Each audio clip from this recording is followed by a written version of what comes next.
Hello and good morning बच्चों, कैसे हैं आप सभी लोग। और सर्दी का मौसम है भाई, ठीक ठाक सर्दी पड़ रही है आजकल। चलिए सबसे पहले शुरुआत करते हैं बेटा। आपको हमारे चैनल पे सबसे पहले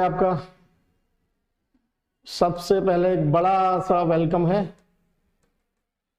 सभी बच्चों को जो भी हमारे साथ जुड़ेंगे उन सभी को मोस्ट वेलकम बच्चों। ठीक है सर, बहुत प्यार से जुड़े, बहुत अच्छे से पढ़ेंगे। आज का सेशन स्टार्ट करेंगे बच्चों। आज नया चैप्टर हम पढ़ने वाले हैं और काफी इंपॉर्टेंट चैप्टर है, मेंस के बिहाफ पे भी, एडवांस के बिहाफ पे भी और इवन बोर्ड के बिहाफ पे भी। ठीक है बच्चों, तो आज स्टार्ट करेंगे बेटा अपन नया chapter, that is D block chemistry. काफी इंपॉर्टेंट चैप्टर है, अच्छा वेटेज है बेटा मेंस में इसका, इवन इन एडवांस में। तो इसको बड़े ध्यान से पढ़ना, कोशिश करेंगे पूरी डी ब्लॉक को इजी से जी करके हम आपको पढ़ा पाए। बहुत आराम से पढ़ाएंगे, बहुत ध्यान से पढ़ना, कोई दिक्कत आपको नहीं आएगी। ठीक है बच्चों, तो भैया let's start D block chemistry. चलिए डी ब्लॉक केमिस्ट्री की बात कर रहे हैं अपन। सबसे पहले हमें ये देखना है बेटा पीरियोडिक टेबल में डी ब्लॉक कहाँ लाई करता है। ठीक है बच्चों, तो डी ब्लॉक लाई कहाँ करता है बेटा, पहले समझ लें आप पीरियोडिक टेबल में। ये आपका एस ब्लॉक इधर और उस साइड आपका पी ब्लॉक, इन दोनों के बीच में जो आपका आता है वो है आपका D block. This is your D block और ये आपका एस ब्लॉक इधर, और यहां से आपका स्टार्ट होता है बेटा पी ब्लॉक, और ये आपका पी ब्लॉक में इनर्ट गैस फैमिली, ये आपका पी ब्लॉक है बेटा, पूरा का पूरा पी ब्लॉक। और इन दोनों के सबसे अदर में आपका है बेटा F block. This is your F block. तो यहां एस और पी ब्लॉक के बीच में जो एलिमेंट्स हैं आपके, they are known as what, D block elements. S और पी ब्लॉक के बीच में जितने भी एलिमेंट्स होंगे आपके, they are known as D block elements. अब एक एक करके इनके बारे में इंट्रोडक्शन करते हैं, इनके बारे में डिटेल में पढ़ते हैं, इनको ठीक से समझते हैं, कौन कौन से एलिमेंट हैं, क्या क्या इनके प्रॉपर्टीज हैं, क्या क्या इनके कैरेक्टरिस्टिक्स होंगे, ये सब हम एक एक करके यहाँ पे ध्यान से पढ़ने वाले हैं। चलिए, तो यहाँ पे बेटा हम बात करेंगे डी ब्लॉक में। तो डी ब्लॉक के पहले बेटा हम बात करें एलिमेंट्स में, तो कौन कौन है। देखो बेटा डी ब्लॉक में हम लोग पढ़ेंगे मेनली 3 सीरीज। कौन कौन सी series, 3D series, 4D series और 5D सीरीज। 3 सीरीज हम यहां पे पढ़ने वाले हैं। कौन कौन सी बेटा, 3D series, 4D series and 5D series. अब 3D सीरीज में कौन कौन आपके एलिमेंट्स होंगे वो आप समझ लें। 3D सीरीज में स्कैंडियम होगा, टाइटेनियम होगा, वैनेडियम होगा, क्रोमियम होगा, मैग्नीज होगा, आयरन होगा, कोबाल्ट होगा, निकेल होगा बेटा, कॉपर होगा और जिंक होगा 3D सीरीज में। और पूरे डी ब्लॉक में अगर सबसे ज्यादा इंपॉर्टेंट है तो वो 3D सीरीज और उसके एलिमेंट्स और उनके करस्पॉन्डिंग कंपाउंड्स हैं। तो यहाँ पे हमको ज्यादा से ज्यादा फोकस करना है बच्चों, किस पे, 3D सीरीज के एलिमेंट पे, उनके कैरेक्टरिस्टिक्स पे, उनकी प्रॉपर्टीज पे ध्यान से अपने को पढ़ना है। और मैं पूरा बता रहा हूँ, पूरा समझ में आएगा, डोंट वरी, समझ में आएगा, बिल्कुल अच्छे समझ में आएगा। बात करते हैं 4D सीरीज के एलिमेंट की। 4D सीरीज में बेटा आपका yttrium, zirconium, niobium, molybdenum, technetium, ruthenium, rhodium, palladium, silver and cadmium, ये आपके 4D सीरीज के एलिमेंट है। ठीक है, और 5D सीरीज में जो एलिमेंट आएंगे बेटा, वो आएंगे कौन कौन से?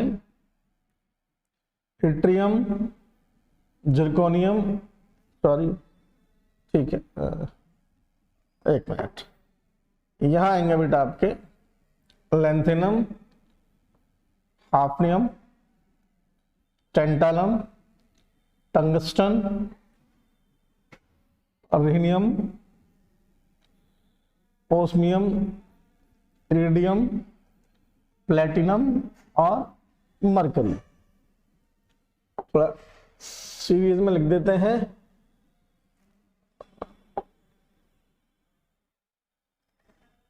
गोल्ड रह गया,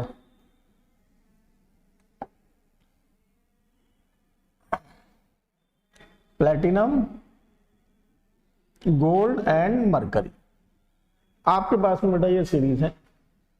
अब हम बात करेंगे इनके एटॉमिक नंबर की, कहां से कहां तक ये एलिमेंट है। ये आपके एलिमेंट है, मैं इनको याद भी आपको करा दूंगा साथ साथ, देखें कैसे याद करेंगे अपन। ये 21, ये 22, ये 23, ये 24, 25, 26, 27, 28, 29, 30। यहाँ बेटा आपका 48, 47, 46, 45, 44, 43, 42, 41, 39, सॉरी 40 और ये 39, और यहाँ बेटा आपका 80, 79, 78, 77, 76, 75, 74, 73, 72, और यहाँ पे आपका स्टार्ट हो जाता है लेंथेनम से लेकर के यहाँ तक 71 तक, ये आपके अंदर आते हैं बेटा लेंथेनाइड सीरीज में, लेंथेनाइड सीरीज के अंदर। ठीक है बच्चों, तो ये आपके 3D सीरीज के, 4D सीरीज के एंड 5D सीरीज के एलिमेंट और उनके एटॉमिक नंबर हैं। आप इन्हें ऐसे याद कर लें बेटा, आपको पहली सीरीज तो याद हो जाएगी 21 से लेकर के कहां तक बच्चों? 30 तक। आप यहां से यहां तक एक मैजिक नंबर याद कर लें बच्चों, आप याद कर लें 1832। 30 में आप 18 ऐड करिए, कितना आएगा बच्चों? 48, 48 में 32 ऐड करेंगे 80 आएगा आपका।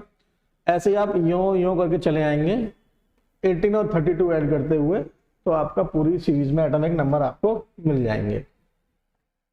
मैं फिर से बोल रहा हूं, अपने लिए सबसे ज्यादा इंपॉर्टेंट है बेटा 3D सीरीज और उसके एलिमेंट्स। ठीक है बच्चों, तो यहाँ पे एक एक करके फटाफट से मैंने पढ़ते हैं, 2 मिनट का टाइम दे रहा हूं, फटाफट से नोट कर लीजिए। चलिए आपने नोट कर लिया बच्चों। अब मैं एक एक करके बेटा इनके प्रॉपर्टीज के बारे में बात करता हूं, थोड़ा सा इंट्रोडक्शन दे देता हूं, फिर मैं आगे बढ़ता हूं। आपको क्या इंट्रोडक्शन, देखो इंट्रोडक्शन की बात करें,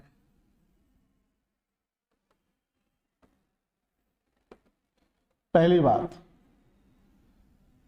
ये एलिमेंट कहां लाई करेंगे? एस और पी ब्लॉक के एलिमेंट के बीच में। तो क्या बोलेंगे बेटा? these elements lies in between those of S and P block elements।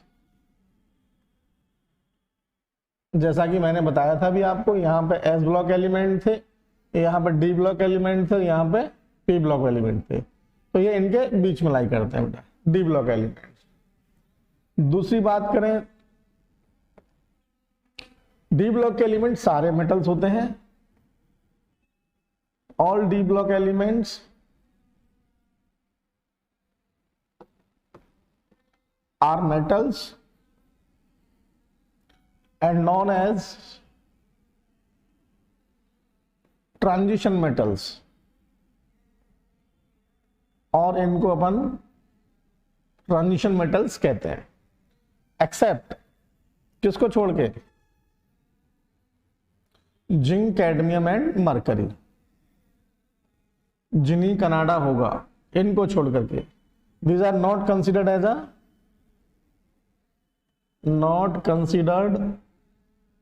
as a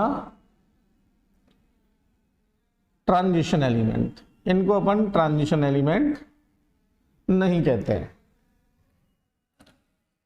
ठीक है बच्चों, क्यों नहीं कहते अभी बात करेंगे इसके बारे में भी। नेक्स्ट बात करते हैं थर्ड, मेटल्स हैं तो इलेक्ट्रोपॉजिटिव होंगे, डेफिनेटली इलेक्ट्रोपॉजिटिव होंगे। इनका इलेक्ट्रोपॉजिटिव कैरेक्टर एस और पी ब्लॉक के एलिमेंट्स के बीच में होगा, यानी एस ब्लॉक के एलिमेंट से कम होगा और पी ब्लॉक के एलिमेंट से ज्यादा होगा। तो लिख देते हैं बेटा, the electropositive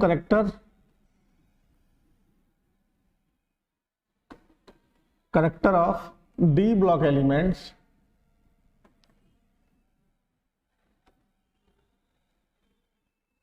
are in between those of S and P block element। चलिए, यानी कि S ब्लॉक के एलिमेंट से तो बेटा कम होगा और P ब्लॉक के एलिमेंट से ज्यादा होगा। This is what metallic character. और किसकी बात कर रहे हैं बेटा? इलेक्ट्रोपॉजिटिव कैरेक्टर की बात कर रहे हैं, इलेक्ट्रोपॉजिटिव नेचर या कैरेक्टर की बात कर रहे हैं। नेक्स्ट बात करते हैं बेटा, इन एलिमेंट्स का जब आप कॉन्फ़िगरेशन करते हो तो इनके जो लास्ट इलेक्ट्रॉन्स हैं they are not filled in valence shell, while the last electrons are filled in the penultimate cell। चलो, the last electron of D block elements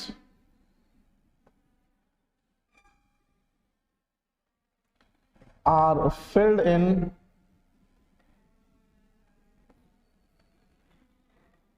penultimate D subshell. अब ये पेनल्टीमेट डी सबशेल क्या होती है बेटा, इसको समझ लेते हैं अपन। ठीक है भाई, इतनी बात आपको समझ में आ रही है? क्या बोल रहा बताओ? ये इलेक्ट्रोपॉजिटिव होते हैं, लेकिन इनका इलेक्ट्रोपॉजिटिव कैरेक्टर एस और पी ब्लॉक एलिमेंट से बीच में होता है, यानी एस ब्लॉक के एलिमेंट से कम होता है लेकिन पी ब्लॉक के एलिमेंट से ज्यादा होता है। ठीक है, आराम समझना, कोई दिक्कत नहीं है, बिल्कुल क्लियर तरीके से एक एक पॉइंट लिखते जाना। सारे पॉइंट इंपॉर्टेंट है और आप अगर पॉइंट्स को 1 to 1 लिखते जाएंगे और समझेंगे तो आपको आराम से समझ में आएगा, कोई दिक्कत आपको नहीं आने वाली है। क्लियर? नेक्स्ट पॉइंट बात करते हैं बेटा। तो हमने बोला कि इनके लास्ट इलेक्ट्रॉन बेटा पेनल्टीमेट सेल में जाएंगे। अब ये पेनल्टीमेट सेल आखिर में है क्या, ये समझ लेते हैं। देखो, जैसे मैं एग्जांपल लेता हूं, एग्जांपल लिया मैंने, बोलो बेटा आयरन का, एटॉमिक नंबर 26। जब मैं इसका इलेक्ट्रॉनिक कॉन्फ़िगरेशन करता हूं तो आपने पढ़ा होगा बेटा 1s1 2s1 2s2 2p6 3s2 3p6। अब आपको पता है यहां पे 3p6 के बाद बेटा बाहर कौन ऑर्बिटल है? 3d है, लेकिन मैं 3d से पहले किसको भरता हूं बेटा? 4s। देखो, 2 इलेक्ट्रॉन, 2 और 2 4 और 6 10 और 2 12 और 6 18 और 2 20। ठीक है, अब जो लास्ट इलेक्ट्रॉन जाएंगे 6। डी की कैपेसिटी आपको पता है, डी की कैपेसिटी 10 इलेक्ट्रॉन की है। अब अपने पास 6 इलेक्ट्रॉन बचे तो 6 इलेक्ट्रॉन बेटा किसमें एंटर करने वाले हैं? डी में। एक एक करके सारे 6 इलेक्ट्रॉन 1 2 3 4 5 और ये 6वां इलेक्ट्रॉन बेटा कहाँ आने वाला है? सारे के सारे एक एक करके मैं डी यहां बना देता हूं आपके पास में, यहाँ डी ऐसे लिख देता हूं बेटा, ऐसे बना लेते हैं। और डी में हम एक करके सारे इलेक्ट्रॉन 6 इलेक्ट्रॉन भरेंगे, 1 2 3 4 5 6 इस तरह से। तो लास्ट इलेक्ट्रॉन हमारा बेटा कहां पे आ रहा है? डी सबशेल में आ रहा है। अब जरा इसको जरा समझें, देखें बेटा, ये आपका न्यूक्लियस हो गया, ये पहला सेल हो गया, ये दूसरा सेल हो गया, ये तीसरा हो गया और ये चौथा सेल हो गया। यहां पे कौन कौन है भाई? यहां पे 1s है, यहां कौन है? 2s है और 2p है, यहां कौन है? 3s है, 3p है और कौन है बेटा? 3d है। यहां कौन कौन है बेटा? 4s है, 4pb होगा, 4db होगा, 4fb होगा, सारे होंगे बेटा। ठीक, अब इलेक्ट्रॉन भरना स्टार्ट किया आपने, यहाँ कितने भरे, 2 इलेक्ट्रॉन, यहाँ 2 भर दिए, यहाँ 6 भर दिए, यहाँ 2 भर दिए, यहाँ 6 भर दिए। अब आपको देखो 2 और 2 4 6 10 और 2 12 और 6 18। आपने 3D को नहीं भरा, आपने पहले भरा इसको, ये हो गए 20। और अब लास्ट इलेक्ट्रॉन यहाँ आएंगे। लास्ट इलेक्ट्रॉन किस में आ रहे हैं, लास्ट इलेक्ट्रॉन किस में आ रहा है बेटा, 3D सब शेल में आ रहे हैं। बाहर वाले सेल को क्या बोलते हैं बेटा, वैलेंस सेल। और इससे अंदर वाले को बोलते हो आप पेनल्टीमेट सेल। पेनल्टीमेट सेल, बाहर वाले को बोलते हो बैलेंस सेल और उससे अंदर वाले को बोलते हो क्या, पेनल्टीमेट सेल। तो ये बेटा आपका nth सेल था और ये आपका हो गया n-1। तो लास्ट इलेक्ट्रॉन कहां जा रहा है बेटा, n-1 के कौन से ऑर्बिटल में जा रहा है, d ऑर्बिटल, n-g में जा रहा है इलेक्ट्रॉन। तो this is called penultimate shell और this orbital is called penultimate orbital. तो आपको मैंने क्या बोला कि the last electron of D block elements are filled in penultimate orbitals of D subshell. Clear है इतनी बात आपको, इसीलिए इनको बोला गया बेटा डी ब्लॉक एलिमेंट्स। हम किसी भी एलिमेंट्स की डेफिनेशन किसके बिहार पर देते हैं कि उनके लास्ट इलेक्ट्रॉन कहां भरे जा रहे हैं। तो यहाँ पे आप डी ब्लॉक के एलिमेंट में आपने देखा कि लास्ट इलेक्ट्रॉन कहां भरे जा रहे हैं बेटा, डी सबशेल में भरे जा रहे हैं, इसलिए हमको क्या बोला, डी ब्लॉक एलिमेंट्स हमने बोला। ये बात आपको मेरी समझ में आ गई, क्लियर है, फटाफट से नोट कर लो बेटा। चलिए हो गया, चलो बेटा आगे बात करते हैं। अगली बात करते हैं बेटा इनके इलेक्ट्रॉनिक कॉन्फ़िगरेशन की। इलेक्ट्रॉनिक कॉन्फ़िगरेशन की बात करते हैं। इलेक्ट्रॉनिक कॉन्फ़िगरेशन देखो बेटा, इसका कॉमन इलेक्ट्रॉनिक कॉन्फ़िगरेशन जो है इनका वो होता है बेटा n-1d 1 से लेकर के 10 इलेक्ट्रॉन तक, ns0 और 1 से लेकर के 2 तक। देखो ध्यान से, कई जगह हो सकता है लिखा हो ns1 और 2, it may also be possible d0 का भी, ns0 का भी एक कॉन्फ़िगरेशन एक्सेप्शनल केस है, मैं उसको आपको बताऊंगा क्या है, आपको डिटेल में बात करेंगे इसके। तो ये आपने बात की बेटा कॉमन इलेक्ट्रॉनिक कॉन्फ़िगरेशन की। अब देख भी लें, जैसे स्कैंडियम आपने भरना है 21, तो आप भरेंगे बेटा क्या बताओ, 1s2 2s2 2p6 3s2 3p6 और 3p के बाद आप क्या करेंगे बेटा, 3d को छोड़ेंगे, 3d को छोड़ दिया, 4s में इलेक्ट्रॉन दे दिया आपने 2। अब कितने हो गए बेटा गिनो, 2 और 2 4 और 6 10 और 2 12 6 18 और 2 20, एक बचा, एक यहां भरेंगे। लास्ट इलेक्ट्रॉन कहां जा रहा है, डी में जा रहा है। तो देखना बेटा यहाँ पे क्या है, जरा इसको उठा के देखो बेटा, ये क्या है, दिस इज व्हाट n-1d, एक इलेक्ट्रॉन आ चुका है। ये क्या है बेटा ns, 2 इलेक्ट्रॉन आ चुके। अगला देखो बेटा टाइटेनियम का 22, सेम यहां तक बिल्कुल सेम चलेंगे बेटा। और आपने भरना है बेटा कि यहाँ 18 और ये हो गया 4s2 20 और ये 3d। तो डी में आप कहां तक जाएंगे बेटे, डी में जाएंगे आप 10 तक और एस में आप जाएंगे, वो तो फुल है आपको पता है, s2 तक। जरा यहाँ पे 2 इलेक्ट्रॉनिक कॉन्फ़िगरेशन के एक्सेप्शनल केस भी हैं, वो भी हम जरा साथ साथ देख लेते हैं। क्या है बेटा, देखो जरा 3D सीरीज में 2 एक्सेप्शन है, वो हम समझ लेते हैं।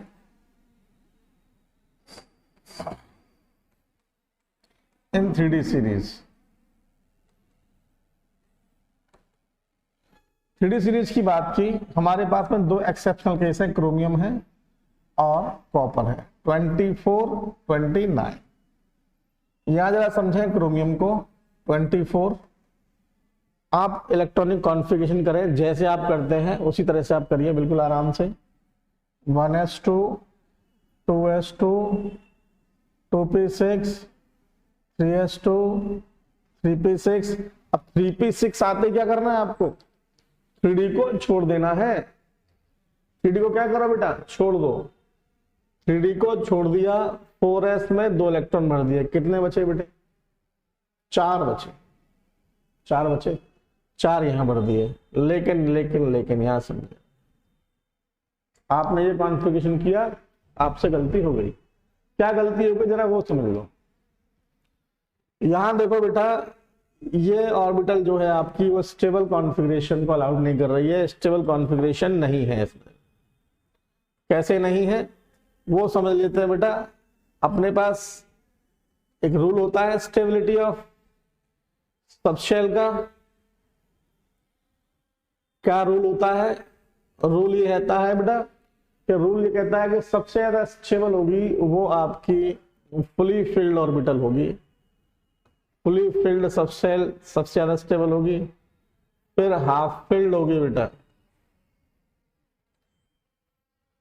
अब जरा ध्यान से देखो, और सबसे जो खराब होनी है वो कौन सी होनी है बेटा? ना वो फुल हो और ना वो हाफ हो, ना फुल हो और ना ही बेटा क्या हो, हाफ हो। वो ज्यादा दिक्कत करेगी।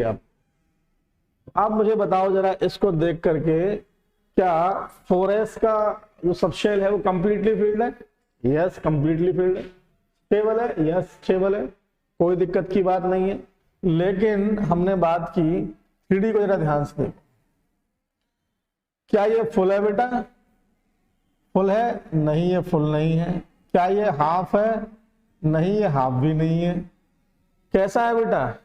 ये तो ना तो फुल है ये, और ना ही कैसा है बेटा, हाफ है।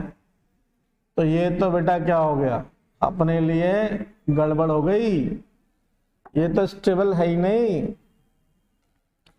अब ये स्टेबल नहीं है तो क्या किया जाए? Not stable. ये कॉन्फ़िगरेशन है लेकिन ये स्टेबल नहीं है, तो अब स्टेबल नहीं है तो क्या किया? स्टेबल नहीं है, इसके लिए क्या करते हैं बेटा?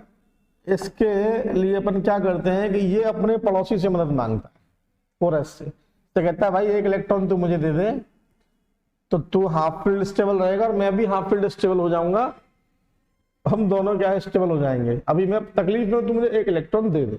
4s कहेगा ठीक है भाई दे देता हूं। तो यहाँ पे कॉन्फ़िगरेशन मॉडिफाई हो जाएगा। कॉन्फ़िगरेशन मॉडिफाई होगा तो ये चेंज होगा, इतना हिस्सा किसमें बेटे? ये हो जाएगा 3d5 और ये हो जाएगा 4s1। ये मॉडिफिकेशन हुआ 3d5 और 4s1, ये अब सही कॉन्फ़िगरेशन है। अब यहाँ पे एक बात आती है, सर बात मान ली सही कॉन्फ़िगरेशन है, लेकिन इलेक्ट्रॉन यहां से यहां पे जंप किया, जबकि इनका एनर्जी लेवल तो अलग अलग होता है। हाँ भाई समझ सकते हैं इस बात को, इनका एनर्जी लेवल क्या होता है बेटा, अलग अलग। लेकिन यहाँ पे अपने को एक बात समझनी होगी बच्चों, कि जिन एनर्जी लेवल है, जो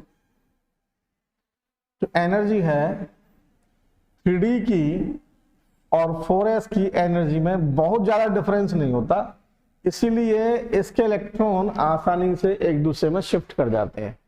हालांकि ऐसा नहीं कि बिल्कुल डिफरेंस नहीं, डिफरेंस है, और डिफरेंस इतना नहीं है कि इनको इलेक्ट्रॉन के ट्रांसमिशन में इलेक्ट्रॉनिक कॉन्फ़िगरेशन को मॉडिफाई करने में कोई दिक्कत आए।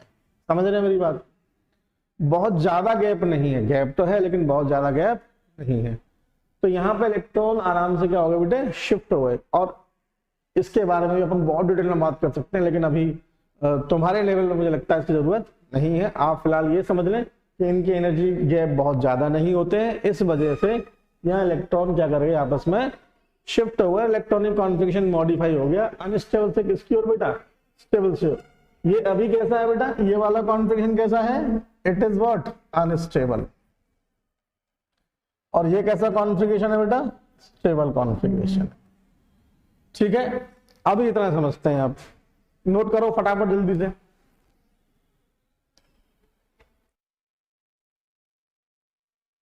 चलिए बेटा हो गया। अब सेम कहानी किसके साथ है बेटा, कॉपर के साथ है, उसको भी देख लेते हैं फटाफट से 2 मिनट में। देखो भैया, कॉपर का एटॉमिक नंबर 29, हमने कॉन्फ़िगरेशन किया। कॉन्फ़िगरेशन हमारे पास में आएगा लास्ट में क्या, 3d9 4s2। यहाँ पे भी देखो आप इसको 3d9 को, ये कैसा है बच्चों, अनस्टेबल है, अनस्टेबल तो क्या करेगा, अपने पड़ोसी से एक इलेक्ट्रॉन मांगेगा, इलेक्ट्रॉन मांगेगा तो ये इलेक्ट्रॉनिक कॉन्फ़िगरेशन मॉडिफाई होंगे और ये हो जाएगा 3d10 4s1। यहाँ पे भी बेटा क्यों हो गया, यहाँ पे भी क्यों हो गया, वही सेम रीजन है। क्या रीजन है कि इनकी एनर्जी, किसकी, 3d और 4s की एनर्जी में बहुत ज्यादा डिफरेंस नहीं है। ठीक है, यहां पे भी सेम कहानी हो गई। चलिए अब बात करते हैं इसकी अगली प्रॉपर्टी की। अगली प्रॉपर्टी, डी ब्लॉक के एलिमेंट्स का किसी भी कॉमन ऑक्सी स्टेट में या ऑक्सी स्टेट नहीं भी है तब भी डी ब्लॉक के एलिमेंट्स के पास में generally partially filled D orbital होती है, जनरली। ठीक है, नॉट नेसेसरी, जनरली। क्या बोल रहा हूं, डी ब्लॉक एलिमेंट्स हैव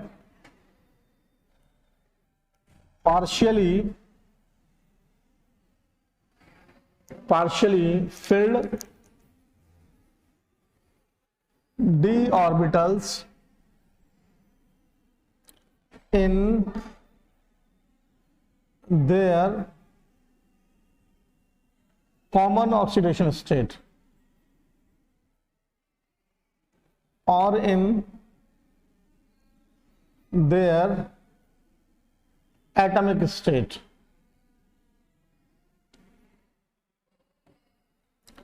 और ये कोई हार्ड एंड फास्ट नहीं है बेटा, जनरली है, जनरली बात कर रहे हैं, ये कोई स्ट्रिक्टेड रूल नहीं है, जनरली बात कर रहे हैं हम इसकी।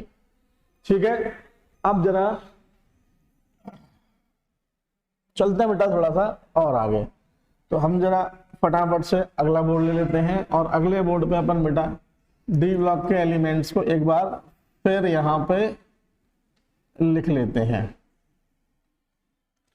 हम लिख लेते हैं 3D के एलिमेंट्स कौन कौन से थे, scandium, titanium, vanadium, chromium, manganese, iron, cobalt, nickel and copper and zinc. 4D series में कौन कौन है अपने पास में, ट्रियम है अपने पास में,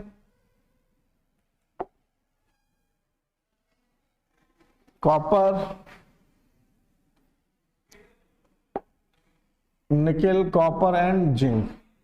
अब बात करें बेटा 4D सीरीज में कौन कौन है,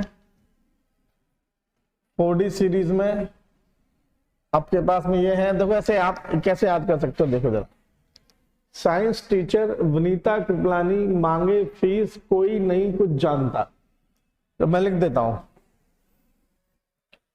कैसे याद कर सकते हो बेटा, साइंस टीचर वनीता कृपलानी मांगे, देखो थोड़ा हिंदी में ऐसा समझ लेना, थोड़ा एडजस्ट कर लेना, ठीक है, मांगे फीस कोई नहीं कुछ जानता। ठीक, 4D सीरीज की बात करें, यारी जरा निभा मौत तक, यारी जरा निभा मौत तक, यारी जरा निभा मौत तक। भाई तुम लोग भावनाओं मत खो जाना, यारी जरा निभा मौत तक, समझ रहे हो ना, बस याद करने के लिए बोल रहा हूँ, कहीं तुम और ही निकल जाओ, एग्जाम सर पे है, टाइम मत खराब करना अपना। यारी जरा निभा मौत तक, रुकावट राह में पड़े तो बेटा कहां कूद जाओ, आग में कूद। क्या बोल रहा हूं, यारी जरा निभा मौत तक, रुकावट राह में, रुकावट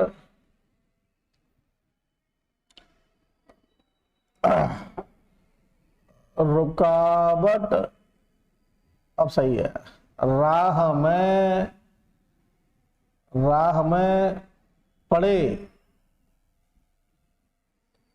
तो कहाँ कूद जा बेटा, आग में कूद, कूद बत जाना भाई, पेपर सर पे है, ड्रामेबाजी मत करना, कोई इधर उधर दिमाग मत चलाओ, एक ही चीज पर फोकस करो, केवल पढ़ाई पढ़ाई पढ़ाई। लाइफ उसी से बनेगी, करियर उसी से बनेगा, बाकी सब फालतू की चीजें हैं जीवन में, ठीक है। नेक्स्ट बात करते हैं बेटा 5D सीरीज की। 5D सीरीज में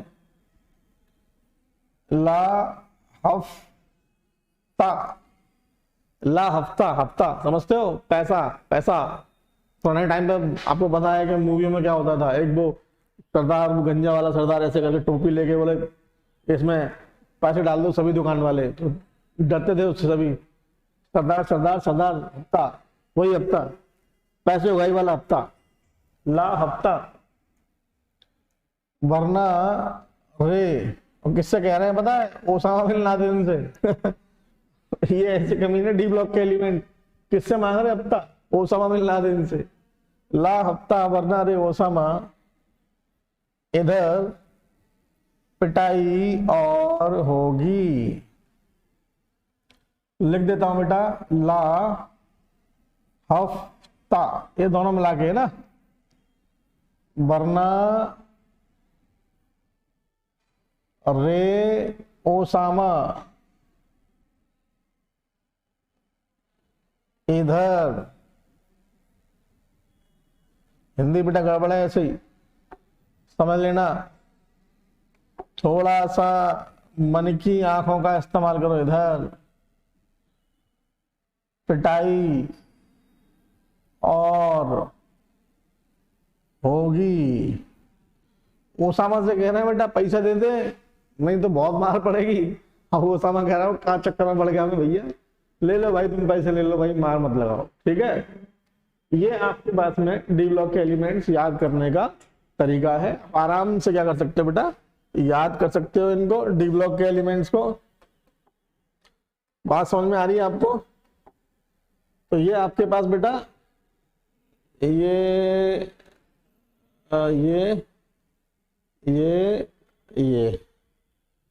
टीचर सब टेढ़ा मेढ़ा होगा, चलो कोई नहीं, आप समझ लो। ओके ओके, कोई बात नहीं। देखो हमें कुछ यहाँ पे इंपॉर्टेंट बातें करनी है, वो हम यहीं से कर लेंगे, कोई समस्या नहीं है अपने को। ये जो है, ये metal zinc, cadmium and mercury, they are not regarded as a transition element। क्यों भैया, ऐसा क्या गुनाह कर दिया इन्होंने कि ये ट्रांजिशन एलिमेंट नहीं कहलाएंगे? जी हाँ, गुनाह कर दिया। डी ब्लॉक के एलिमेंट्स तो हैं लेकिन ट्रांजिशन एलिमेंट नहीं है। डी ब्लॉक के एलिमेंट्स तो हैं लेकिन ट्रांजिशन एलिमेंट नहीं है।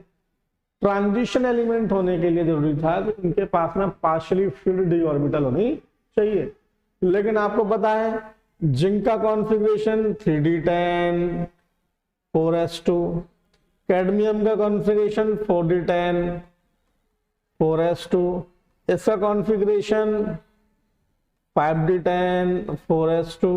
बेटा देखो, कोई फील्ड ऑर्बिटल नहीं है इनके पास में, पार्शियली फील्ड ऑर्बिटल नहीं है, तो क्या लिख देंगे? They are not regarded as transition element as they do not have partially filled D orbitals. इनके पास में पार्शियली फिल्ड डी ऑर्बिटल नहीं है, इस वजह से इनको ट्रांजिशन एलिमेंट की श्रेणी से बाहर रखा गया है। ठीक, तो क्वेश्चन क्या बेटा? तो why zinc, cadmium and mercury are not regarded as a transition element? तो why they are not considered as a transition element? Why they are not regarded as a transition element? Because they do not have partially filled D orbital. Account of this they are not regarded as transition element. अच्छा, transition element से मतलब भी समझ लेते हैं क्या होता है। उससे पहले जरा एक बात समझ लेते हैं, इसमें कॉपर, सिल्वर एंड गोल्ड, ये कॉपर, सिल्वर एंड गोल्ड, ये बेटा कहलाते हैं आपके कॉइनेज मेटल। हिंदी में बोलते हैं बेटा इनको सिक्का धातु। सिक्का धातु। रुपया जिनसे बनता है, रुपया रुपया पैसा। पहले टाइम पे जो पैसे थे वो कहीं ना कहीं zinc sorry copper silver and gold के मिलते थे इन एंशियंट टाइम। समझ रहे हो? चांदी चांदी आज के टाइम पे होता तो मजे आ जाते। 1 रुपए का सिक्का बेटा, चांदी की हवा चल रही है, लोग घरों में इकट्ठा कर लेते चांदी को। क्या करते? चांदी के सिक्के बेच बेच के नोट कमा लेते, पैसे वाले बन जाते। ऐसा होता था पहले। सिक्के एकदम से गायब हो गए थे बेटा, पूरी भारत में सिक्के गायब हो गए थे। क्यों? सिक्के की कीमत थी ज्यादा और उसकी जो वैल्यू थी वो थी कम। तो लोगों ने क्या किया, सिक्के इकट्ठा कर लिए, देना बंद कर दिया और उनमें से चांदी सिल्वर कॉपर एक्सट्रैक्ट करके बाजार में बेच देते। तो कम पैसे की चीज ज्यादा पैसों में प्रॉफिट, गवर्नमेंट लॉस में इसलिए गवर्नमेंट ने अब बेटा सिक्के बना दिए स्टेनलेस स्टील के, बेच लो बेटा। आज 1 रुपए के सिक्के की कीमत उसके मेटल के हिसाब से बहुत कम है। गवर्नमेंट भी दिमाग रखती है, समझ रहे हो? पूरे पीरियोडिक टेबल में सबसे ज्यादा मेल्टिंग पॉइंट इसका होता है टंगस्टन का, highest melting point. Highest melting point लगभग 3400 डिग्री सेल्सियस। आई थिंक थोड़ा बहुत एक्यूरेट है, इतना ही होगा। 3400 degree Celsius melting point. Melting point 3400 degree Celsius. और पीरियोडिक टेबल में सबसे कम जो है बेटा, कहाँ गए हो? तो चलो वो तो सीजन का ठोकर, ये समझ लो आप। अब हम बात कर रहे हैं कि ट्रांजिशन एलिमेंट होने के लिए अपने पास में क्या वैलिड कंडीशन थी। पहली वैलिड कंडीशन है कि उनके पास में पार्शियली फिल्ड डी सबशेल होना चाहिए। समझ लिया भैया, कोई बात नहीं। इन पे नहीं है तो इनको बोल दिया। लेकिन पार्शियली फिल्ड डी होने से क्या होगा? देखो पार्शियली फिल्ड डी होने से क्या होगा। अगर कोई एलिमेंट के पास में पार्शियली फिल्ड, कौन बच गया भैया? बाद में बात करेंगे।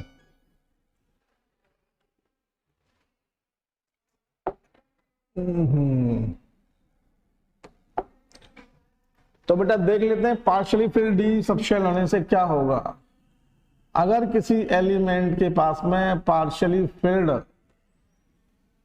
डी सबशेल अगर है तो देखो इसमें क्या होता है बेटा, इसमें डी ट्रांजिशन पॉसिबल होता है। D transition is possible.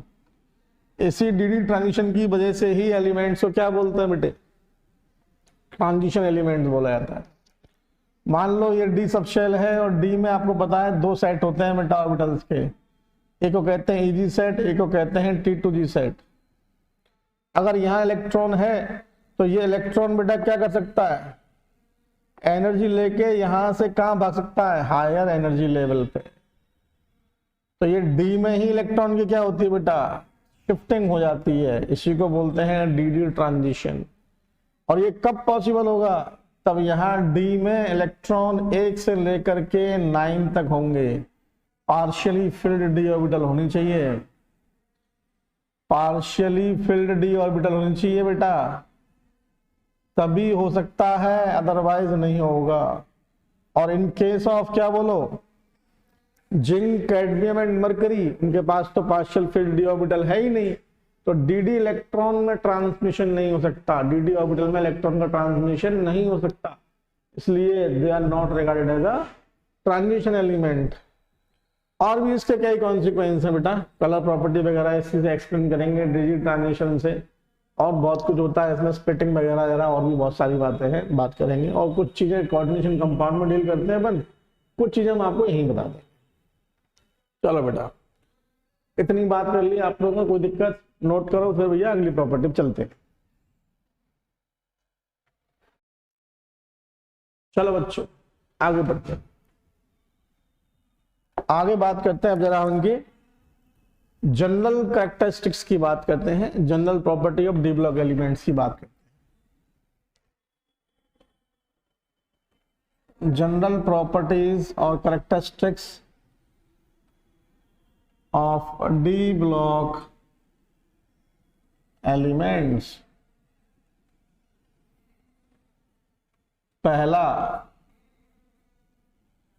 पहला है metallic character.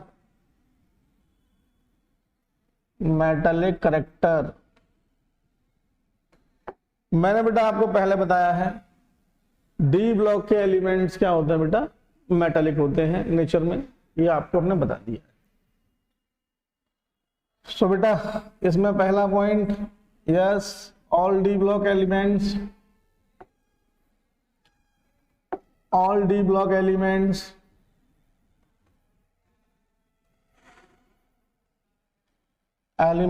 have metallic nature। Metallic nature या मेटल्स ही होते हैं नेचर क्या बेटा। अगर मेटल्स हैं तो they are what, good conductor of heat and electricity. और मेटल हैं तो और भी क्या नेचर होते हैं बेटा, डक्टाइल होते हैं, डक्टिलिटी की प्रॉपर्टी होती है इनमें, मैलिएबल होते हैं, सॉफ्ट होते हैं, कुछ हार्ड भी होंगे, एक्सेप्ट व्हाट, मरकरी। मरकरी तो आपको पता है ना बेटा, लिक्विड होता है at RT, it is what, mercury liquid होता है रूम टेम्परेचर पे। और बात करें बेटा क्या, they are what, good conductor of heat and electricity.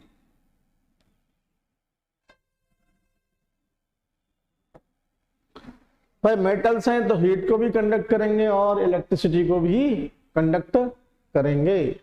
D block elements have the properties to conduct electricity as well heat. कारण ड्यू टू फ्री इलेक्ट्रॉन,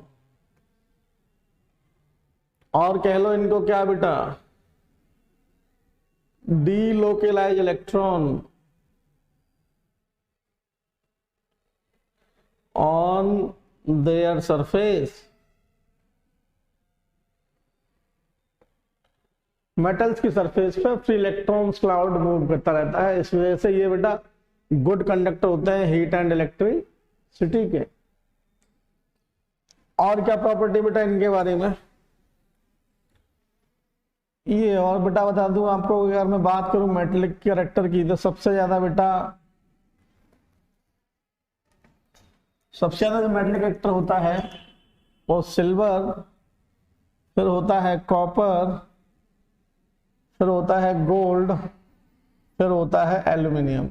ये एज अ पॉइंट याद रख लेना कि मेटालिक कैरेक्टर का ऑर्डर ये होता है। आलू कच्चा आलू बेटा कहाँ गए थे, बैंगन की टोकरी में सो रहे थे। देखो आलू का चालू, आलू का चालू, आलू का चालू, कहाँ गए थे, याद कर सकते हो कैसे भी, कोई नहीं, नॉर्मल याद कर लो, silver copper AU gold aluminium, आराम से याद कर सकते हो। तो मेटेलिक कैरेक्टर्स की बात की हमने, अगर हम बात करते हैं बेटा अगली प्रॉपर्टी की, अच्छा मेटल्स हैं तो मेटल बेटा क्या बनाते हैं, metals हैं, they are metals, they can form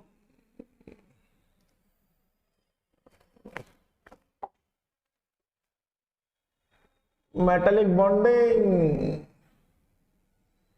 चलिए इनमें मेटेलिक बॉन्डिंग बेटा क्या होती है, मेटेलिक बॉन्डिंग इनमें होती है। नेक्स्ट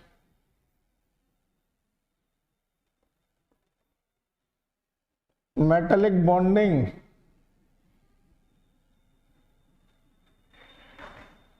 के बारे में बात करें तो मेटलिक बॉन्डिंग के बारे में बात करें तो बेटा ये मेटल्स हैं और इनके वैलेंस शेल में फ्री इलेक्ट्रॉन्स हैं, 1 और 2 इलेक्ट्रॉन्स हैं, तो they are able to form metallic bond due to 1 or 2 electron in their valence shell.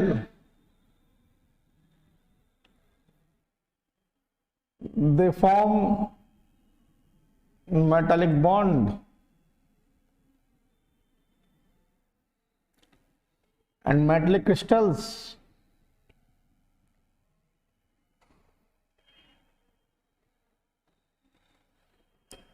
एक बात इंपॉर्टेंट बात, इनमें मेटलिक बॉन्डिंग के साथ साथ कोवलेंट बॉन्डिंग भी होती है। इनमें मेटलिक बॉन्डिंग के साथ साथ कोवलेंट बॉन्डिंग भी होती है। कारण बेटा क्योंकि बताओ, ध्यान दो, मैंने कहा था N-1d के इलेक्ट्रॉन और NS के इलेक्ट्रॉन में ज्यादा एनर्जी गैप नहीं है, और ज्यादा एनर्जी गैप ना होने की वजह से उनमें आपस में कौन सी बॉन्डिंग होती है बेटा? मेटलिक तो होती है, क्योंकि NS के इलेक्ट्रॉन इन्वॉल्व होते हैं बॉन्ड फॉर्मेशन में, और कोवलेंट बॉन्डिंग भी हो जाती है क्योंकि N-1d के इलेक्ट्रॉन्स भी इन्वॉल्व हो जाते हैं बॉन्ड बनाने में। और उनके इन्वॉल्व होने के कारण क्या है बेटा? क्योंकि उनके इलेक्ट्रॉन, NS के इलेक्ट्रॉन और N-1d के इलेक्ट्रॉन में एनर्जी गैप ज्यादा नहीं है। तो क्या रिमार्क है भाई? रिमार्क क्या है बच्चों? रिमार्क ये है कि इन D block elements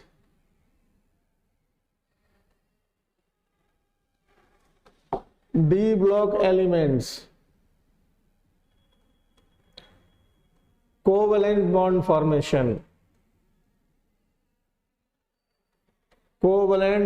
formation is also occurs due to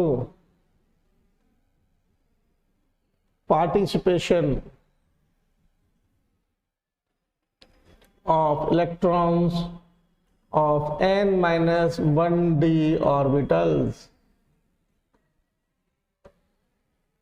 क्योंकि N-1d के इलेक्ट्रॉन्स भी पार्टिसिपेट कर जाते हैं वैलेंस शेल के साथ साथ,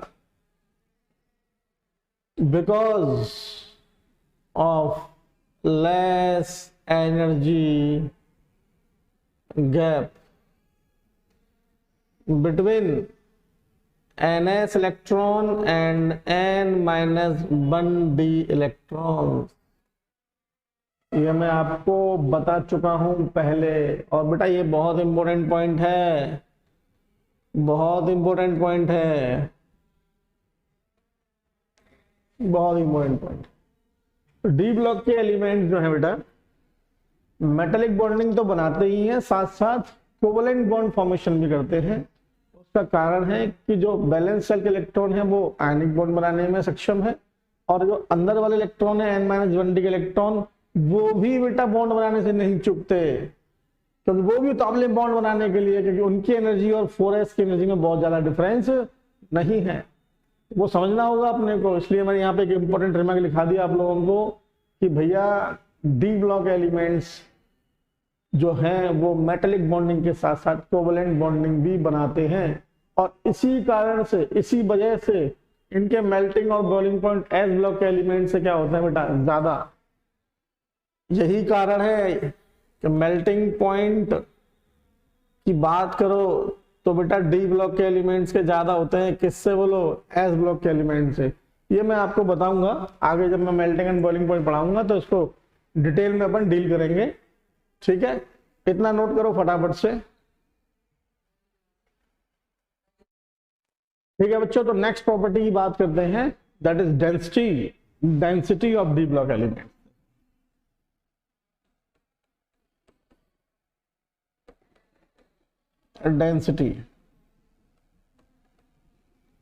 डेंसिटी की बात करें तो डेंसिटी का सिंपल फॉर्मूला क्या होता है बच्चों?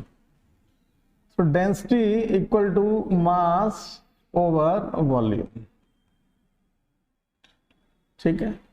जब एटम्स की बात करें तो एटॉमिक डेंसिटी यानी कि atomic mass upon atomic volume. अच्छा आप एक बात बताइए, अगर मैं बात करूं लेफ्ट से राइट, लेफ्ट टू राइट, और मैं बात कर रहा हूं किसमें बेटा, इन पीरियड, तो पहले एस ब्लॉक के एलिमेंट आएंगे, फिर डी ब्लॉक आएगा, फिर पी ब्लॉक आएगा। तो लेफ्ट से राइट क्या होता है बेटा, लेफ्ट से राइट मेरे पास में न्यूक्लियर चार्ज, न्यूक्लियर चार्ज बढ़ता है, इफेक्टिव न्यूक्लियर चार्ज तो बड़ा होगा। The actual force of attraction act by the nucleus on outer cell electron, कितनी ज्यादा पुलिंग कर रहा है इलेक्ट्रॉन्स को अपनी, और वो न्यूक्लियर चार्ज है। न्यूक्लियर चार्ज बढ़ता है तो बेटा रेडियस जो है एलिमेंट की वो आपकी घटती है। रेडियस घटने का मतलब साइज घटना, साइज घटने का मतलब वॉल्यूम घटना। अब बताओ बेटा वॉल्यूम अगर घटेगा तो डेंसिटी क्या होगी, डेंसिटी क्या होगी बेटा, बढ़ेगी। तो मैं बात करूं इधर, तो एस ब्लॉक के एलिमेंट की बात कौन आता है, डी ब्लॉक एलिमेंट, तो इनकी डेंसिटी के बारे में क्या ख्याल है बता। तो एस ब्लॉक के एलिमेंट से कम होगी या ज्यादा होगी, द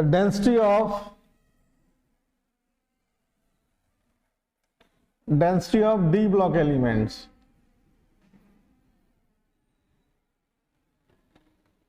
एज, बताओ बेटा क्या होगा, लेफ्ट से राइट गए, डी ब्लॉक किधर पड़ेगा आपका, राइट में, तो इनका साइज छोटा होगा, वॉल्यूम कम होगा, तो डेंसिटी क्या होगी, ज्यादा। तो density of D block elements is greater than that of S block elements.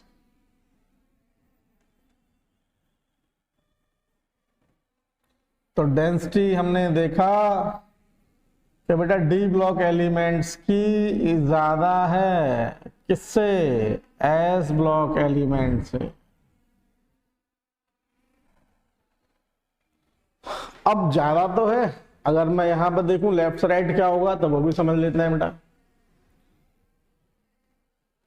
तो when moving from left to right the density what increases. Scandium से लेकर के scandium, titanium, vanadium, chromium, manganese, iron, cobalt, nickel तक ज्यादा छोटा हो गया, हटा देते हैं इसको, यहां लिखते हैं। स्कैंडियम से लेकर के कॉपर तक डेंसिटी इंक्रीज, और कॉपर से जिंक पे डेंसिटी डिक्रीज। कारण जिंक का atomic volume fully filled D orbital होने की वजह से, फुली फिल्ड एस ऑर्बिटल होने की वजह से सडनली लार्ज हो जाता है, सडनली बढ़ जाता है, एक्सपेक्टेड से बढ़ जाता है। इस वजह से डेंसिटी घट जाती है। क्या कारण है बेटा, due to large atomic volume. और वो एटॉमिक वॉल्यूम बढ़ा क्यों है, फुली फिल्ड डी और सबसेल की वजह से, due to fully filled D subshell. यहां पे बेटा न्यूक्लियर फोर्स जो है थोड़ा कम पड़ जाता है इंटर इलेक्ट्रॉनिक रिपल्शन के आगे। शील्डिंग जो है घट जाती है, शील्डिंग घटने से रिपल्शन बढ़ जाता है, समझ रहे हो। तो हाईएस्ट डेंसिटी की बात करोगे डी ब्लॉक एलिमेंट में तो किसकी बेटा, कॉपर की। और लोएस्ट बात करोगे, 3D सीरीज की बात कर रहा हूं मैं अभी, लोएस्ट बात कर स्कैंडियम की। इन 3D series the highest density वो होनी है बेटा किसकी, कॉपर की।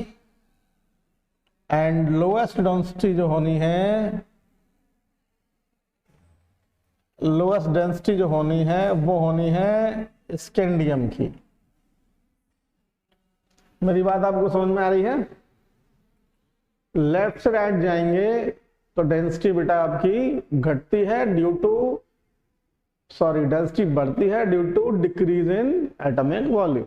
सही है, इतनी बात में कोई समस्या तो नहीं है आप लोगों को? चलिए आगे बढ़े बेटा। आगे हम बात करें, इसको उठा के थोड़ा सा छोटा कर देते हैं। चलो भाई आ जाओ इधर, आ गए आ गए। तो अब जरा इधर सेट हो जाओ। ठीक है ठीक है, चल अब हम बात कर रहे हैं बेटा डेंसिटी की ऊपर से नीचे आने की बात। ठीक है, डेंसिटी को हम ऊपर से नीचे देख रहे हैं, यानी कि अब हम देखेंगे ग्रुप। रिमार्क,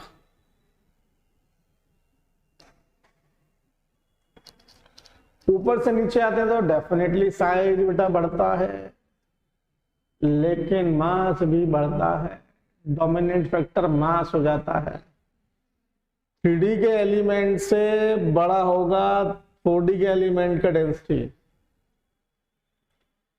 और 4D से डबल टाइम बड़ा होता है 5D एलिमेंट। ये बात कर रहा हूं मैं किसके लिए? डेंसिटी के लिए बात कर रहा हूं।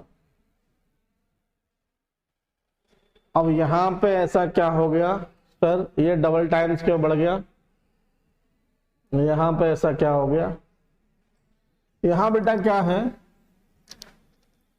यहां है reason due to lanthanide contraction. Lanthanide contraction, lanthanide contraction, lanthanide contraction. और lanthanide contraction is nothing but the poor shielding,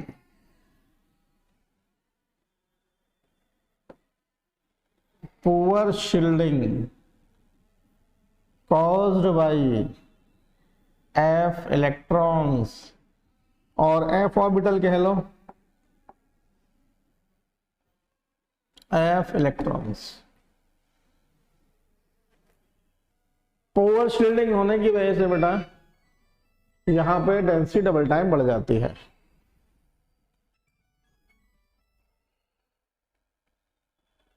hello hello hello,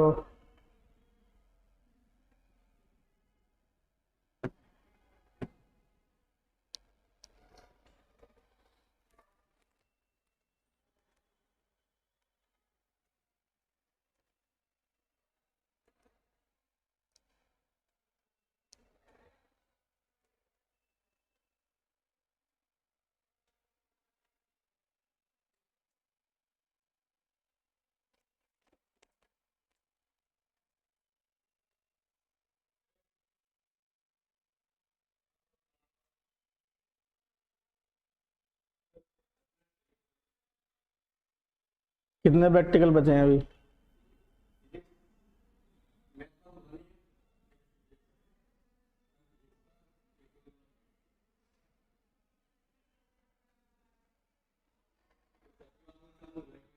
अच्छा,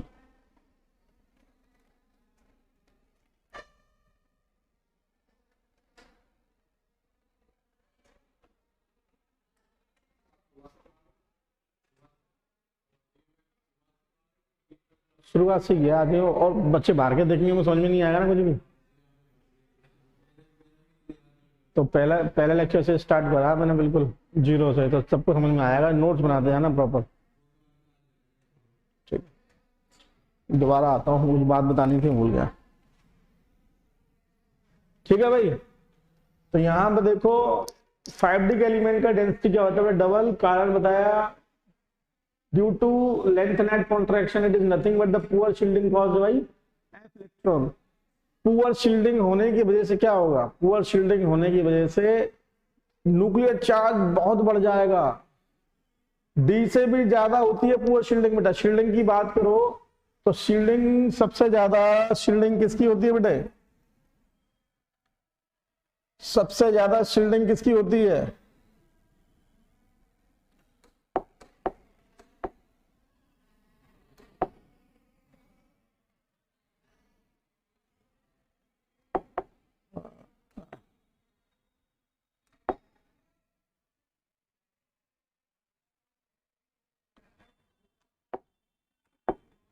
तो सबसे ज्यादा शील्डिंग बेटा क्या होती है? शील्डिंग की बात करो, सबसे स्ट्रॉन्ग एस की, फिर पी की, फिर डी की, और फिर सबसे पुअर बेटा एफ की। अब शील्डिंग पुअर होने से क्या होगा? एटॉमिक वॉल्यूम घट जाएगा। वॉल्यूम घटा तो डेंसिटी बेटा क्या फॉर्मूला है? मास ओवर वॉल्यूम। वॉल्यूम घटा डेंसिटी बढ़ जाएगी। और एक पॉइंट है, पूरे पीरियोडिक टेबल में इरिडियम और ऑस्मियस की सबसे ज्यादा हाईएस्ट डेंसिटी होती है, हाईएस्ट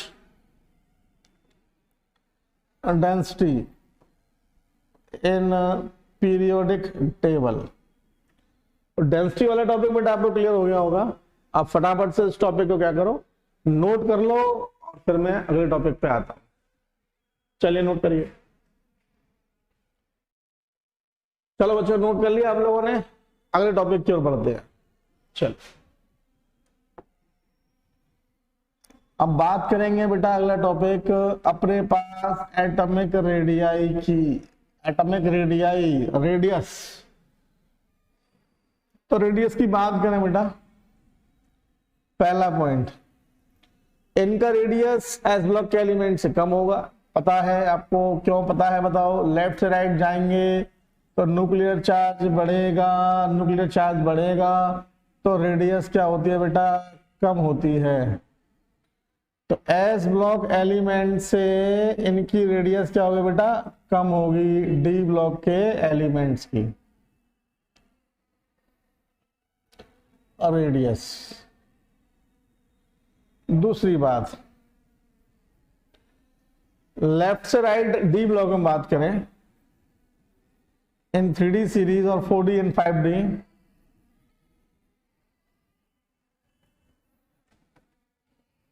और radii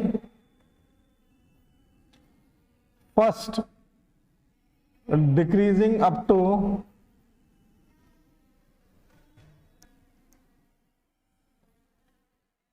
Mn, then remain constant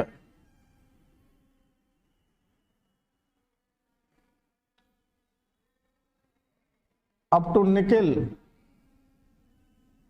and slightly increase, and then slightly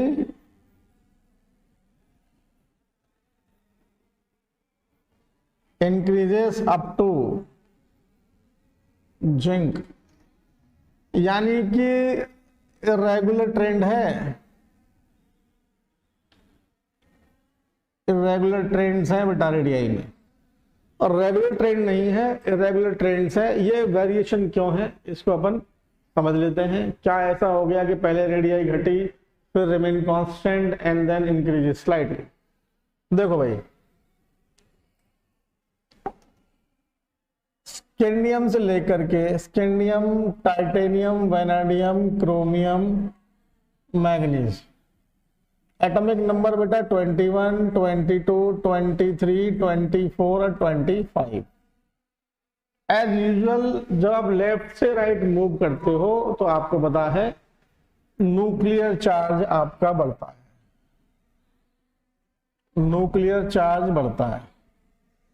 कारण शील्डिंग जो है पुअर शील्डिंग है डी इलेक्ट्रॉन्स की, इस वजह से।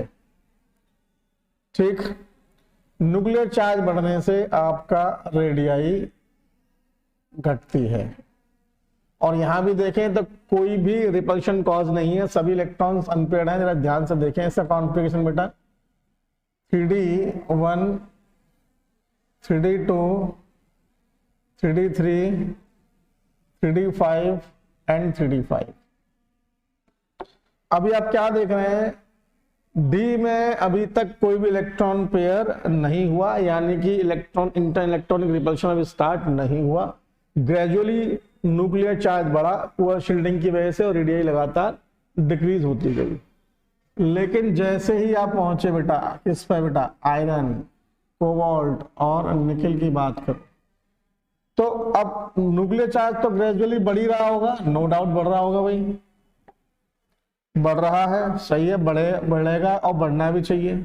लेकिन यहां देखो 26, 27, 28 यहां पहला इलेक्ट्रॉन D6, डी में पहला इलेक्ट्रॉन पेयर हो गया है। क्या देख रहे हैं बेटा? डी में पहला इलेक्ट्रॉन पेयर हो गया है। डी में पहला इलेक्ट्रॉन पेयर हो गया है। ये तो 3 और ये 4 5। पहला इलेक्ट्रॉन देखो भाई, 1 इलेक्ट्रॉन, 2 इलेक्ट्रॉन, 3 इलेक्ट्रॉन, चौथा और ये 5वां और 6वां इलेक्ट्रॉन पेयर हो गया। 6वां इलेक्ट्रॉन पेयर हुआ तो पेयर होने से क्या हुआ बेटा? इलेक्ट्रॉन जब पेयर होगा तो इलेक्ट्रॉनिक रिपल्शन स्टार्ट होगा। इलेक्ट्रॉन कैसे हैं बेटा? सेम चार्ज के। सेम चार्ज जब एक दूसरे के पास आएंगे तो क्या होगा? रिपल्शन होगा। अब वो रिपल्शन क्या करेगा? न्यूक्लियर चार्ज कह रहा है बेटा आउटर इलेक्ट्रॉन को पास आओ पास आओ, और रिपल्शन कह रहा है नहीं साहब दूर जाओ। फिर इधर से जेड तो आप ग्रेजुअली बढ़ा रहे हो, इलेक्ट्रॉन भी लगातार पेयर होते जा रहे हैं। आप देख ले बेटा, तो ये 3D7 फिर से पेयर हो गया, 3D8 फिर से पेयर हो गया, यानी कि मेरे पास में यहाँ पे क्या दिखता जा रहा है बेटा? जो शील्डिंग है उसका इंपैक्ट चेंज हो रहा होगा और इलेक्ट्रॉन अंदर आने से इलेक्ट्रॉनिक रिपल्शन बढ़ रहा होगा, और रिपल्शन बढ़ेगा तो यहाँ पे जो इंटर इलेक्ट्रॉनिक रिपल्शन है वो भी साथ साथ बढ़ रहा है। अब चूंकि रिपल्शन, न्यूक्लियर चार्ज क्या कह रहा है? पकड़ के खींचने की कोशिश कर रहा है। न्यूक्लियर चार्ज बढ़ेगा तो न्यूक्लियर चार्ज का मतलब क्या है? Nuclear force. तो इलेक्ट्रॉन्स को अपने को खींचेंगे, लेकिन रिपल्शन क्या कह रहा है? नहीं साहब, इलेक्ट्रॉन पास में आना चाहिए, इलेक्ट्रॉन दूर जाना चाहिए। दोनों आपस में एक दूसरे को काउंटर बैलेंस कर रहे हैं। इस वजह से यहाँ पे यहां से यहां तक की बात करो तो यहां से यहां तक की जो रेडियाई है, इस रेंज में जो रेडियाई है वो ऑलमोस्ट कांस्टेंट रहेगी। ऑलमोस्ट कांस्टेंट रहेगी। ऑलमोस्ट कांस्टेंट रहेगी। फिर आओ बेटा आप कॉपर पे और जिंक पे।